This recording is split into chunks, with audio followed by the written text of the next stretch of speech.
Thank you అన్నయ్య. జయశ్రీరామ గారు నమస్కారం సార్. సభకు నమస్కారం. ఇక్కడికి వచ్చిన పుస్తక ప్రియులందరికీ కూడా శుభాభివందనాలు.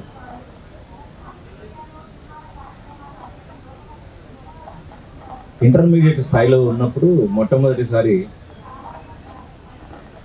కవి సమ్మేళనాలు అడుగుతున్నప్పుడు అటెండ్ కావడంతో పాటు నేను చదివిన మొట్టమొదటి కవులు రాసిన కవిత పుస్తకం వచ్చిన కవిత ఏంటంటే సిద్ధారెడ్డి గారు కాగడ అని 78 ఆ పుస్తకం చదివిన తర్వాత అలా ఆశ్చర్యం వేసింది. అరే అవును కదా, మనకు అనిపించింది ఇట్లా రాయొచ్చు కదా అనిపించిన తర్వాత ఆ డివిటీ పుస్తకం ఇన్ఫ్లుయెన్స్ తోటి నేను చాలా కవితలు రాశాను. ఫార్చునేట్లీ మేము సిద్దిపేటలో పుట్టడం మూలన సిద్దిపేటలో కవులు ఎక్కువ ఉండేవాళ్ళు. అప్పుడు నాటకాలు ఎక్కువ వేసేవాళ్ళం. సిద్దిపేట కళాశాలలో కూడా ఎప్పుడు రెగ్యులర్గా కల్చరల్ యాక్టివిటీస్ జరుగుతుండేవి. అందులో మాకు లైబ్రరీ కూడా ఉంది అక్కడ సిద్దిపేట మార్కెట్ దగ్గర.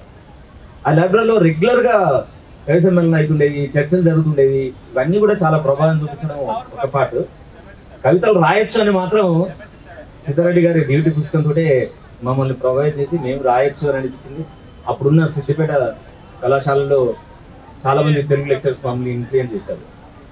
ఆ తర్వాత పీజీకి ఉస్మానియా యూనివర్సిటీ నిజాం కాలేజీకి వచ్చిన తర్వాత చాలా ప్రభావం చేసిన పుస్తకం ఏంటంటే నిత్య జీవితంలో భౌతిక శాస్త్రం. That change the whole perspective of looking at the things. అంటే మన నిజ జీవితంలో జరిగే ఎన్నో రకాలైన వాటికి భౌతిక శాస్త్రంతో ఎక్స్ప్లెయిన్ చేయడం, విషయాన్ని సాంకేతికతో ఎట్లా చూడాలి అనేది ఆ పుస్తకం చాలా. అది రష్యన్ బుక్, తెలుగులో అనువదించిన తర్వాత చదవడం జరిగింది. ఆ తర్వాత చాలా large spectrum of Telugu literature మేము చదవడం జరిగిన తర్వాత నేను ఫిజిక్స్ PhD చేసి అబ్రాడ్ వెళ్ళొచ్చి వచ్చిన తర్వాత there was a conflict was there going in my head. అప్పుడు ఈ ఇంటర్మీడియట్ ఎడ్యుకేషన్ చాలా ఉధృతంగా ఈ కార్పొరేట్ కళాశాల యొక్క ప్రభావంతో ఎక్కువ మంది చనిపోవడాలు, నేను కూడా అప్పుడు ఐఐటి పిల్లలకు పాఠాలు చెప్పాలి ఇవన్నీ చూస్తుంటే challenge my existence. What for I'm really doing? I'm adding pressure to the society or I'm really here to help the people to come out of the pressure? Then I took a decision to shift my professional career from physics to the psychology.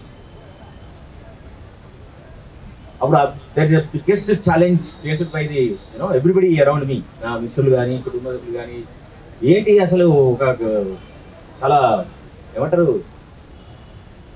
డబ్బుల పరంగా బాగా ఉన్న ప్రొఫెషన్లోంచి psychology అంటే 25 years back ఎవరికి తెలియని రంగంలోకి వెళ్తున్నావు. అసలు how you are going to stand? What for? నువ్వు ప్రొఫెషన్లో ఉన్నావని సంగతి ఎవరికి తెలియదు. నువ్వు వచ్చి ఈ రూమ్లో కూర్చుంటే నీ దగ్గరికి ఎవరు వస్తారో నువ్వు ఎవరికి తెలుస్తావు.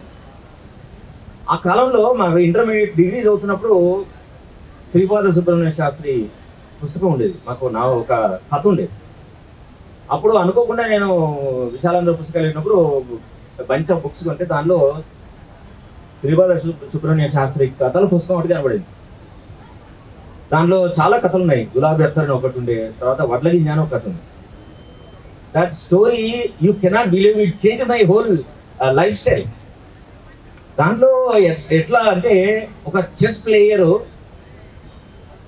చెస్సే జీవితంగా జీవిస్తున్న వ్యక్తి జీవితంలో ఏ రకంగా కూడా ఆసరా లేని పరిస్థితి లోపల రాజధానికి వచ్చి అప్పుడు గజపతి రాజు యొక్క మన్నన పొందాలి, నా ఆటను చూపించాలి అని ఆ రాజు ఒక అనౌన్స్ చేస్తాడు. చెస్లో కనుక నన్ను ఎవరైనా ఓడిస్తే ఈ దేశంలో ఈ రాజ్యంలో సగభాగం ఇచ్చేస్తానంటాడు. అరే ఇది బాగుంది కదా అని చెప్పి ఆ చెస్ ప్లేయర్ వస్తాడు. రాజధానికి వచ్చిన తర్వాత రాజును కలవాలంటే ఈయన బట్టలన్నీ మార్చిపోయి ఉంటాయి, చినిగిపోయి ఉంటాయి, పక్కగా ఉంటాడు. ఎవరు రానిస్తారా అసలు అందరూ వెళ్ళి రాజు టైం వేస్ట్ చేస్తారైంది అని పంపించేస్తారు. దాంతో క్వశ్చన్ మార్క్ వచ్చి అరే ఎట్లా, how I can become a best chess player or how I'm going to reach out the king అని ఆలోచిస్తున్న క్రమం లోపల పుట్టకుళ్ళమ్మ చెప్తుంది, అరే బిడ్డ నువ్వు తెలివైన వాడే నిజమే, నీకు తెలుసు, ఈ ప్రజలకు తెలియదు కదా అన్నట్టు. ఈ ప్రజలకు తెలియజెప్పే పని చేయాలి నువ్వు ఏదన్నా అంటే, అరే నిజమే కదా, ఏం చేయాలి నేను మరి అంటే ఆమె చెప్తుంది, నువ్వు వెళ్ళి ఇక్కడ రాజ్యాంగంలో చాలా ప్లేస్ ఉన్నాయి, అక్కడ చెస్ ఆడుతూ ఉంటారు, you should go there and perform your skill అంటారు. అదే భలే ఉంది కదా అని చెప్పి ఆ ఒక ఊరికి ఒక కాదాల్లో ఉన్న మామూలు ప్రజలు ఆడుకునే చెస్ ప్లేస్కి వెళ్తాడు. వెళ్ళేదంటే చూస్తుంటే ఒక మ్యాచ్ డ్రాక్ వచ్చేస్తుంది. ఒక వీక్ పాయింట్ ఉన్న ఆయన దిక్కు పోయి ఆయనకు చెప్తాడు, నువ్వు ఇట్లా చేసేది ఇగో ఈ రాజుకి ఇట్లా షా పెట్టు, నువ్వు గెలవచ్చు అని పెట్టగానే ఒక్కసారి మ్యాచ్ యొక్క ఏంది తీరు మారిపోతుంది. ఓడిపోతాడు అనుకున్నాడు కాస్త గెలిచిపోతాడు. గెలిపోయిన అక్కడ ఉండి ఆశ్చర్యపోతాడు, అరే ఇట్లా కూడా ఆడొచ్చా అని. వెంటనే వాని పక్క కూర్చొని ఇక వాడు ఎన్ని మ్యాచ్లు అవుతాడు, ఎంతమంది ఆడినా కూడా వాడు అందరూ ఓడిచేస్తాడు. కానీ ఒక్క రోజులతోటే అక్కడ ఉన్న 100 మందికి తెలిసిపోతుంది, అమ్మా this fellow is really fantastic man, వీడికి అసలు అద్భుతమైన తెలిసేట్లున్నాయని అనుకుంటాడు. అట్లా ఒక నెల రోజుల లోపల ఎక్కడెక్కడ చెస్ ఆడేటోళ్ళు ఉన్నారో అక్కడక్కడ ఉన్న వాళ్ళు అందరూ ఓడిచేస్తారు. ఇది మాట మాట మాట మెల్లగా అది రాజభవనం చేరుతుంది. అక్కడ మంత్రికి తెలుస్తుంది, రాజు చిరాకు పడతా ఉంటాడు, ఏంది మన రాజ్యంలో నాతో నిలబడి కూర్చొని గంట సేపు ఆడేవాళ్ళు లేరా, చిచి నువ్వు అన్యాయం చేస్తున్నారు మీరందరూ, అసలు పని చేస్తలేదు మీరనే చిరాకును ప్రదర్శిస్తూ ఉంటాడు. వెంటనే ఈయన పేరు అక్కడ చేరుతుంది. మంత్రి అంటాడు, అమ్మాయి ఎవడోడు దొరికిండు, కనీసం రాజు ముందర నిలబెడదాం వీడిని, కానీ అంతకంటే ముందు నేను చెక్ చేయాలి కదా అని చెప్పి ఆ రాజులు మంత్రులు రాజభవన్లో పనిచేసే ఎంప్లాయీస్ అందరు కలిసి ఆడుకునే ఒక ప్లేస్ ఉంటుంది, వీడిని అక్కడికి తీసుకెళ్తారు. వాడు అక్కడ గంట సేపట్లో ఎవడెవడు వస్తాడు అనుకున్న అందరినీ మట్టి కనిపించేస్తాడు.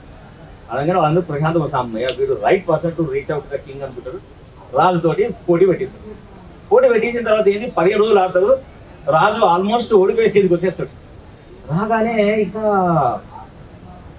అప్పుడు రాజు అనౌన్స్ చేస్తాడు, నువ్వు గెలిచిపోయినావు, నువ్వు అద్భుతమైన మనిషివి, అసలు ఇప్పుడు రాజ్యం ఇస్తాను కాబట్టి రాజ్యంతో పాటు ఇంకేం కావాలంటారు. అయ్యా నా రాజ్యం ఇస్తే నేనేం చేసుకుంటా, నేను చెస్ ప్లేయర్, నాకేం అవసరం లేదు, నేను యాక్చువల్గా మా ఊరు పరిస్థితి చాలా భయంకరంగా ఉంది, నా జీవితం కూడా బాగాలేదు, అది తెలుసుకోవడం వచ్చినట్టు, ఇప్పుడు చెప్పి ఏం కావాలి నీకు, నాకు ఏమొద్దు, రాజ్యాలు వద్దు, బండ్లు వద్దు, ఏది బంగారం వద్దు, పైసలు వద్దు, నాకు చదరంగా నీ తీసుకొచ్చి ఒక్క గడిలో ఒక్క వడ్లగింజ పెట్టి రెండో గడికి వెళ్ళేసరికి డబుల్ చేసి దాన్ని స్క్వేర్ చేయి, అట్లా వచ్చిన దాన్ని థర్డ్ గడిలో పెట్టి దాన్ని 3 టైంలు వేసి మళ్ళీ దాన్ని క్యూబ్ చేసుకుంటే వెళ్ళి 64th గడి వచ్చే వరకు ఎన్ని వడ్ల గింజలు వస్తాయో అంత పంటించేయండి, నాకు రాలిపోతుంది అంటాడు.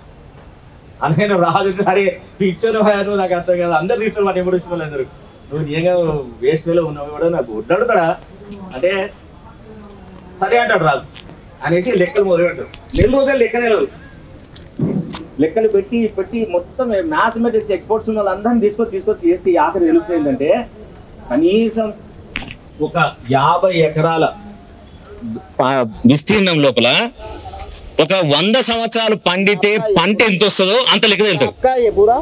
తెలుగానే రాజు ఆశ్చర్యపోతాడు, అరే what a fantastic skill you are having అని చెప్పి రాసి ఇచ్చేస్తాడు. So end of the moral of the story ఏంటి, 2 పదాలు నాకు చాలా స్ట్రైకింగ్ తెలిసినాయి. నీకు తెలివి ఉంటేనే సరిపోదు, నువ్వు ఒక్కనే అనుకుంటే కాదు, ప్రజలందరూ తెలియాలి. తెలియాలంటే ఏం చేయాలా, you need to reach out to the society and the people. Then that really changed my way of working, and that really I started going out to the colleges, going out to the government to connect with them, and we designed a number of programs to reach out. Then we reach out to the media. Then fortunately people started encouraging these kind of methods of reaching out to the people on the mental health and the relationship issues, and that's how I am here. And అదొక్కటే ప్రభావం చేసినాను ఈరోజు ఇక్కడ తీసుకొచ్చింది. And I really thanks that writer అనే వాడు అద్భుతంగా మనిషిని ప్రభావితం చేయగలుగుతాడు, సమాజాన్ని కూడా ప్రభావితం చేయగలుగుతాడు. అన్నిటికంటే చాలా ఇంట్రెస్టింగ్ ఏంటంటే అసలు మనిషి కథ ఎందుకు చదవాలా, that is the most interesting question. Cinema చూస్తే ఎందుకు అంత ఉత్సాహపడుతున్నారు అంటే మనిషి పుట్టుకతోటే born with a spectrum of emotions. So ఆ స్పెక్ట్రమ్ ఆఫ్ ఎమోషన్ మనిషి జీవితంలో అందరూ అనుభూతి చెందొచ్చు, చెందకపోవచ్చు, మనకు తెలియదు. కానీ కథ నవల ఏదైనా సరే ఏం చేస్తుంది అంటే మనిషి పుట్టిన తర్వాత పెరుగుతున్న క్రమంలో ఉన్న unresolved conflicts, unresolved psychological needs, అవన్నీ మనం చదివే కథ కనెక్ట్ చేస్తుంది. దాని నుంచి మనిషి చాలా ఉపశమనం పొందుతాడు, రిలీఫ్ పొందుతాడు. రిలీఫ్ పొందినప్పుడు మనిషి చాలా స్పష్టంగా చాలా గొప్పగా ఆలోచించగలిగే అవకాశము కథలు పుస్తకాలు మనిషికి కలిగిస్తాయి. కాబట్టి ఇది ఒక కైండ్ ఆఫ్ కెథారిసిస్ అంటాం. అంటే మనిషిలో నిగూఢంగా ట్రాప్ అయిపోయిన బాధలు, తర్వాత సంఘర్షణలు, ఘర్షణలు, వీటన్నిటిని కూడా రిజాల్వ్ చేసే శక్తి పుస్తకం చదవడం వల్ల మనిషికి వస్తుంది. కాబట్టి మనిషి యొక్క ఆలోచన పరిధిని పెంచగలిగే శక్తి పుస్తకం ఉంది. కాబట్టి అది కథకి ఇంకెక్కువ ఉంది. కాబట్టి ఆ కథలు, నవలు, కవిత్వాలు చదవడం వల్ల మనిషి పరిపుష్టమై చాలా గొప్పగా భాషించి ప్రపంచానికి వెలుగు చూపించే లెవెల్లో ఎదగడానికి అవకాశం కలిగించేది పుస్తకం. కాబట్టి పుస్తకాలు చదవాలి. పుస్తకాన్ని ప్రదర్శన ఏర్పాటు చేసిన పుస్తక ఎగ్జిబిషన్ సొసైటీ వారికి ధన్యవాదాలు చెప్తూ, కవి యాకూబ్ గారికి నాకు అవకాశం ఇచ్చినందుకు, అలాగే ఇలాంటి గొప్ప వాళ్ళతో మాట్లాడే అవకాశం కలిగించినందుకు ధన్యవాదాలు. Thank you. మనిషి జీవ కళలు నిజము అన్నాడు ఒక కవి. కళలు అంటే ఎక్కడి నుంచో రావు, అన్ని మనిషి జీవితంలోంచే వస్తాయి. మనిషి జీవితాన్ని ప్రభావితం చేసేందుకే కళలు పుట్టాయి. కాబట్టి కళల యొక్క స్వభావం అది. తాను మంచి శ్రీపాద సుబ్రహ్మణ్య శాస్త్రి మంచి కథను విశ్లేషించి చెప్పినందుకు ధన్యవాదాలు. ఇప్పుడు తాయమ్మ కరుణ తాయమ్మ అనే కథ రాస్తే చాలా మందికి ఇంటి పేర్లు వేరే ఉంటాయి, కానీ కరుణ ఇంటి పేరు తాయమ్మ. ఒక కథతోని ఇంటి పేరునే, ఆ కథ పేరే ఇంటి పేరుగా కలిగినటువంటి రచయిత్రి తాయమ్మ కరుణ. తాయమ్మ అనే కథ రాసింది. ఆమె కథ రాసినందుకు ఆమె తాయమ్మ కరుణగా అందరు పిలుస్తున్నారు. తాయమ్మ కరుణ మాట్లాడుతుంది. తాను ఉద్యమ జీవితంలో, అజ్ఞాత జీవితంలో పనిచేశారు, తర్వాత బయటకు వచ్చారు, తర్వాత డిటిపి చేస్తారు, పుస్తక ప్రచురణకు సంబంధించినటువంటి పనులు చేస్తారు. వారు మంచి కథలు రాశారు. తన అనుభవాలు, ముఖ్యంగా తనకు నచ్చినటువంటి పుస్తకం, తాను నచ్చినటువంటి పుస్తకం, తనను ప్రభావితం చేసినటువంటి పుస్తకం గురించి విన్నాం. తాయమ్మ కరుణ.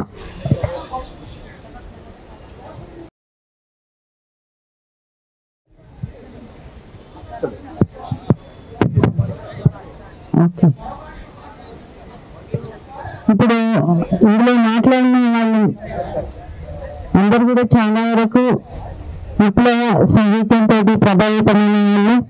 సంజయ్ సిద్ధారెడ్డి సార్ కానీ, నాగేశ్వరం సార్ కానీ, ఇంకా అందరు కూడా విప్లవ సాహిత్యము అంత మనిషిని, సమాజాన్ని మారుస్తుంది.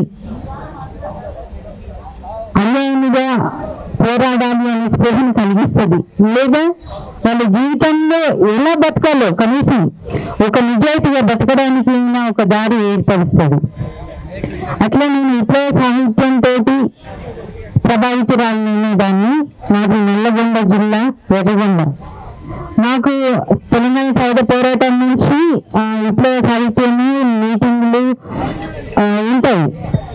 అట్లా నేను కూడా ప్రభావితమైన దాన్ని. మా నాయన స్వతహాగా జనశక్తి నాయకుడు. అక్కడ అరుణోదయ వాళ్ళ నాన్న, మా నాన్న కలిసి ఉద్యమం చేస్తున్నాడు. అట్లా నేను ఉద్యమ సాహిత్యంతో ప్రభావితమై ఉద్యమంలోకి వెళ్ళాను.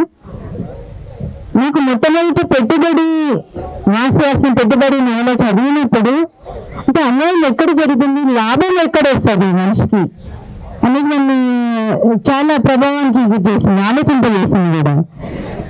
శ్రమ అంతా కూడా విలువ, ఒక వస్తువుకు విలువ అనేది కార్మికుడి లేదా మనిషి శ్రమలో ఉంది అనేది తెలుసుకున్నాను. ఈ శ్రమ అంతా దక్కాల్సిన వాళ్ళకి దక్కడం లేదు, ఇంకెవరో తీసుకుంటున్నారు. ఎవరైతే శ్రమ చేస్తున్నారో వాళ్ళకి తిండి కూడా దొరకడం లేదు అనేది నాకు అర్థమైంది. అదే మార్క్స్ చెప్పిన పెట్టుబడికి, విలువకు, శ్రమ దోపిడికి సంబంధించిన కానీ రాజకొండ విశ్వనాథ శాస్త్రి గారు బల్లచెక్క కథలో రాశారు. చిన్న కథలో అంత పెద్ద సిద్ధాంతాన్ని వదిలించాడు. చెక్కలన్నీ విడిగా ఉంటాయి, కానీ అప్పుడు దానికి ఏం విలువ ఉండదు. బల్ల తయారు చేసి ఇచ్చిపోయాను, అప్పుడు కానీ దానికి విలువ రాలేదు. అమ్ముకుంటాడు, ఆయన సందేశించేందుకు ఏదో కొంత ఇస్తాడు, అమ్ముకుంటాడు. నాకు అట్లా సాహిత్యంలోకి తీసుకొచ్చినది ముఖ్యంగా ఉద్యమంలోకి వెళ్ళినాకనే నేను సాహిత్యం ఎక్కువ చదవగలిగాను.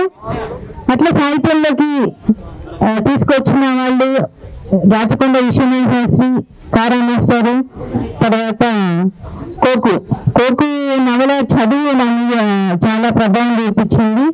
సాహిత్యం అంటే కథ చెప్పే రీతిలో రాచకొండ విశ్వనాథ శాస్త్రి ఎక్కువ ప్రభావం చూపారు నా మీద. అయితే నేను ఇవి వీళ్ళ గురించి చెప్పడం లేదు, అందులో ఉద్యమంలోకి వెళ్ళి పనిచేసి వచ్చిన దానిగా అక్కడ పనిచేసిన మహిళలు, పనిచేసి చనిపోయిన వాళ్ళు ఉద్యమంలో, మావోయిస్ట్ ఉద్యమంలో చనిపోయిన వాళ్ళు, ఉద్యమంలో పనిచేసి బయటకు వచ్చిన వాళ్ళు, అందులో కొనసాగుతూ రాసిన వాళ్ళు 53 మంది మహిళా రచయితలు ఉన్నారు. వాళ్ళందరూ రాసిన 350కి పైగా కథలని వియుక్త సంపుటాలుగా వెలువరించారు. 6 సంపుటాలు. అందులో ఒకటి వియుక్త మొదటి సంపుటం మీద నేను ఈరోజు మాట్లాడదలుచుకున్నాను. నాకు విప్లవోద్యమ సాహిత్యం నా మీద చాలా ప్రభావం వేసింది. దాని మీద చాలా అపోహలు కూడా ఉన్నాయి. చాలా మంది అంటే బయట చల్ల కూర్చున్న వాళ్ళు ఎన్ని నిందలైనా వేయొచ్చు, అట్లా అది చంపుడు కథం కార్యక్రమాలు అనేవాళ్ళు కూడా ఉన్నారు. కానీ విప్లవోద్యమం ఎంత మానవీయమైనదో ఈ కథలు చెప్తాయి. ప్రజల పట్ల ఎవరు ఒక మనిషిని చూసి నవ్వడానికే మనం సిద్ధంగా ఉండం. అంటే ఏదో లాభం, ఎదుటి వ్యక్తి నుంచి మనకి ఏదైనా లాభం ఉంటే తప్పితే చిరునవ్వు కూడా నవ్వలేము. అట్లాంటిది వాళ్ళ ప్రాణాలను త్యాగం చేస్తూ, ముఖ్యంగా మహిళలు ఎక్కువ రాసిన విప్లవోద్యమాల కథలు, వాళ్ళు రాసిన అమ్మలు, మహిళలు, స్త్రీలుగా వాళ్ళు రాసిన కథలు ప్రజల గురించి, ఉద్యమంలో ఒరిగిపోయిన సహచరుల గురించి, అక్కడ ఆదివాసీల గురించి, ఆదివాసీల తరపున ఈరోజు అందరికంటే అట్టడుగున ఉన్న ఆదివాసీల తరపున, ఆదివాసీ మహిళల తరపున, అక్కడ ఉన్న రీతి రివాజుల తరపున, అన్నిటి తరపున పోరాడుతున్న వారు మావోయిస్టులు, నక్సలైట్లు. చాలా కథలు ఇందులో అక్కడ జరుగుతున్న ఉద్యమాన్ని ప్రతిఫలిస్తాయి. ఇందులో మొత్తము 53 మంది 50 పైగా రచయితలు 350 పైగా కథలు రాశారు. ఇందులో కొన్ని కథల గురించి నేను చెప్పదలుచుకున్నాను. ఈ ఎక్కువ రాసిన వాళ్ళల్లో ఈ 53 మంది రచయిత్రులలో షహీదా తను ఇప్పటికే కొన్ని సంపుట కవిత్వం రాసింది, కథలు రాసింది. తనవి ఒక 2 పుస్తకాలు వచ్చినాయి. అట్లాగే ఎక్కువ రాసిన వాళ్ళలో షహీదా, తాయమ్మ కరుణ, మిడుకు, అనురాధ బి, పద్మకుమారి, సుజాత, నిత్య, యామిని, మైనా, నళిని, డాక్టర్ నళిని గారు, కవిని ఆలూరి లలిత, వీళ్ళు కథలు రాశారు. ఇందులో ఒక్క కథ రాసిన వాళ్ళది కూడా ఉన్నాయి. అయితే ఇందులో నేను ఒక కథ గురించి, ఒకటి ఆచారం అనే ఒక నల్లక మొదటి కథ. ఇందులో ఇది నాయక్ లంబాడి మహిళల గురించి రాసిన కథ. అక్కడ ఆచారాలు ఎట్లా ఉంటాయి అని. ఏంటంటే అందులో ఒక ఆచారము, పూజారి జాతర జరుగుతున్నప్పుడు పూజారి చేత కొట్టిస్తారు. అంటే ఇవి ప్రజల జీవితాలు ఇవన్నీ, అందుకని నేను ఇది కొన్ని చెప్తున్నాను. ఆదివాసీ సాహిత్యం వచ్చిందే తక్కువ, వాళ్ళ గురించి వాళ్ళు రాసుకున్నది తక్కువ. అయితే అందరూ ఆమె ఎవరినైనా సరే వాళ్ళకి దయ్యం పట్టిందని పూజారి చేత కొట్టిస్తూ ఉంటారు. చీర కొంచెం మోకాల పైకి లేపుకోవాలి, పూజారి కొరడాతో కొడుతూ ఉంటారు. ఎందుకు ఇట్లా అని అక్కడికి వెళ్ళి ఒక టీచర్ అడుగుతుంది అనమాట. అంటే వాళ్ళకి దయ్యం పట్టింది అందుకని కొట్టిస్తారు. నాకు అర్థం కాదు, ఎప్పుడు దయ్యాలు ఆడవాళ్ళే దయ్యాలుగా అవుతారు. ఏవో కార్టూన్లలో కొన్ని మగ దయ్యాలు ఉంటాయి, కానీ జనరల్గా దయ్యాలన్నీ ఆడవే ఉంటాయి. నాకు అర్థం కాదు, ఆడవాళ్ళు ఎందుకు దయ్యాలుగా ఉంటారు, మగవాళ్ళు ఎందుకు కారు అనేది. అయితే ఆమె నిండు చూలాలు, ఒక ఆమెని కొడతా ఉంటాడు. ఎందుకు అట్లా కొడుతున్నాడంటే పక్కనున్న ఆమె చెప్తుంది, పడిపోతుంది ఆమె ఆ దెబ్బలకు తానలేక, లేచేంత వరకు కూడా కొడతారు మళ్ళా. అయితే ఆ పూజారికి ఎవరి మీద అయితే కన్ను ఉండదో వాళ్ళని పిలిచినప్పుడు అతని దగ్గరికి వెళ్ళాలి. ఈమె వెళ్ళలేదు. ఈ విషయం మరి భర్తకిన తెలియదా, ఎందుకు ఇప్పుడు పంపారంటే వాళ్ళకి తెలుసు, అయినా పూజారికి ఎదిరించలేరు. ఆదివాసీ సమాజంలో, ఇక్కడ బయట ప్రభుత్వాలు ఎంతనో, ఆదివాసీ సమాజంలో పూజారి అనేవాడు చాలా గొప్పవాడు. ఆయనకి ఎదురు మాట్లాడలేడు కాబట్టి అట్లా అని. ఆమె 50 ఏళ్ళు అయింది ఇప్పటికే. ఈమె కథ రాసింది ఇది 97లో. 50 ఏళ్ళ స్వాతంత్రం వచ్చి ఇన్నేళ్ళైనా ఇంకా ఇవే ఉన్నాయి. ప్రభుత్వాలు ఈ మూఢాచారాల మీద చేయడం లేదు, అంటే ఏ చైతన్యం కల్పించడం లేదు అని ఉంటుంది. అదే ఆదివాసీ మహిళ గురించి ఇంకొక కథ కూడా ఉన్నది.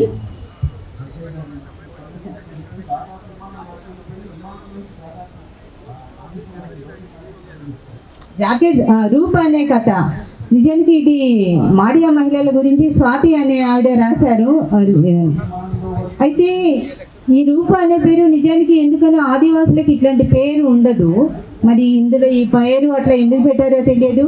ఇది కూడా ఆదివాసీ మహిళది. బయటి సమాజంలో నుంచి అక్కడ ఆదివాసీ గడ్చిరోలి ప్రాంతంలో, ఆదివాసీ ప్రాంతంలోకి 90లో రాసిన కథ ఇది. ఆదివాసీ సమాజంలోకి బయట నుండి వస్తున్న వాళ్ళు ఆదివాసీలని అమ్మాయిని ముఖ్యంగా ఎట్లా మోసం చేస్తున్నారు అనేది ఈ కథలో ఉంటుంది. అయితే ఈ కథలో చాలా విషయాలు ఆదివాసీలు మహిళ బయట వాళ్ళని ఎందుకు నమ్మరు అనేది ఉంటుంది, వాళ్ళు ఎట్లా మోసం చేస్తారు అనేది ఉంటుంది. ఇందులో ఒకటి చదువుతాను. అంటే చంపడం అనేది నక్సలైట్ల మీద ఒక అపవాదం ఉన్నది కదా, వీళ్ళు కర్కోటకంగా ఉంటారు అని వాళ్ళంతా మానవత్వంతో కానీ సాహిత్యము వాళ్ళు ఎంత మానవత్వం లేకపోతే సాహిత్యం కూడా రాయగలుగుతారు, ప్రజల తరఫున యుద్ధం చేయగలుగుతారు. అందులో ఒక దగ్గర అందం గురించి రాస్తుంది. ఏప్రిల్ మాసంలో పొద్దున్నే రాలే ఇప్ప పువ్వులా తెల్లగా అందంగా ఉంటుంది. వసంతకాలంలో చిగురించి ఆకర్షించే గున్న మామిడిలా నిండుగా ఉంటుంది ఆ రూప అనే అమ్మాయి. ఎంత మంచి పోలిక కదా. నేను ఒకసారి అందం గురించి ఒక కథ రాస్తూ నల్లగా ఉన్న అందంగా ఉంది అని రాశాను ఒక కథలో. నన్ను ఒక కామ్రేడ్ అడిగింది, అంటే అందం అంటే ఏంటి తెలిపేనా, నలుపు అందం కాదా అంటే, నేను అది నలుపు అందం అనే రాసిన కదా అని నేను అన్నాను. నల్లగా ఉన్నా అన్నావు, నల్లగా అందంగా ఉంది అంటే కరెక్ట్, ఉన్నా అంటే తెలుపు, నలుపు అందం కాదు అనేది ఎక్కడో మనసులో ఉన్నది, నీకు అందుకే ఎట్లా రాసావు అని అడిగింది. నిజమే కదా, అంటే మీ మహిళలుగా కథలు రాసేటప్పుడు ఎన్నిటి మీదే కథ ఇంకా ఎంత బాగా రాయొచ్చు, మాలో కూడా మా గురించి మాకు తెలియని ఉన్నా లేదా ఎదుటి వారిలో ఉన్నా కూడా మేము అవి చెప్తాము, చర్చించుకుంటాము. అసలు ఈ ఉద్యమంలో కథలు రాసే వాళ్ళ గురించి ఆ మహిళలు ఎంత చర్చించుకుంటారు, చాలా ప్రోత్సాహం ఉంటుంది. మహిళలే కాదు, కామ్రేడ్స్ అందరు ఎవరైనా జెంట్స్ అయినా కూడా సాహిత్యం మీద చాలా దృష్టి పెడతారు. సాయంత్రం అయితే క్యాంపులలో ముఖ్యంగా మాకు సాహిత్యం రాయాలని ప్రతి ఒక్కరికి ఒక తెల్ల పేపర్ ఇస్తారు. చాలామంది ఆదివాసీలు ఉంటారు, వాళ్ళు దళాల్లోకి వచ్చి చదువు నేర్చుకుంటారు, అయినా కూడా వాళ్ళు తెల్ల పేపర్ ఇస్తే ఏదో ఒక రాయమంటే రాస్తారు. ఈ మధ్య ఉర్మిళ అనే ఒక కామ్రేడ్ చనిపోయింది, స్టేట్ కమిటీ మెంబరు. ఆ అమ్మాయి ఒక కథ రాసింది.